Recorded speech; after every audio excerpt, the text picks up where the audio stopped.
1,14 million de demandes d'asile ont été déposées dans l'Union européenne en 2023, soit le plus haut niveau depuis 2016. Alors, pour faire face à cette situation, les eurodéputés ont adopté mercredi une réforme de la politique migratoire européenne qui va coûter 2 milliards d'euros sur 3 ans. Avancée majeure selon la Grèce, un pacte qui fait preuve d'efficacité et d'humanité selon la France, ou encore un pacte de la honte pour les ONG. Mais qu'en est-il exactement? Voici les 3 mesures principales. 1. La mise en place d'un filtrage des migrants. Les migrants arrivant dans l'Union européenne devront passer une série de contrôles sécuritaires et sanitaires, et leurs empreintes seront relevées. Bon, c'est déjà le cas dans les hotspots, mais là, l'examen de leur situation sera accéléré. L'idée, c'est de déterminer dans un délai de 7 jours si ces personnes sont susceptibles d'obtenir l'asile. Si elles le sont, elles pourront entrer sur le sol européen pour y déposer une demande. À savoir, si un migrant a un père, une mère ou un enfant en situation régulière dans un pays de l'Union européenne, il sera autorisé à déposer une demande d'asile dans ce pays-là.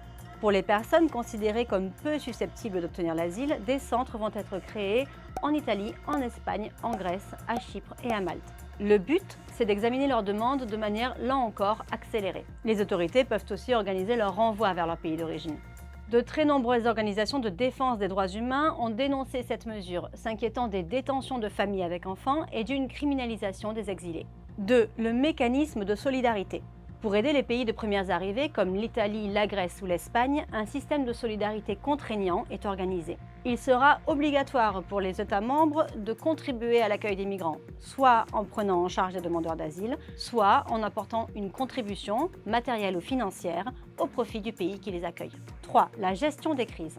Ce volet s'intéresse au cas des crises majeures, c'est-à-dire lorsqu'il y a un afflux massif de migrants dans un pays de l'Union européenne, comme ça a été le cas à Lampedusa en Italie en septembre 2023.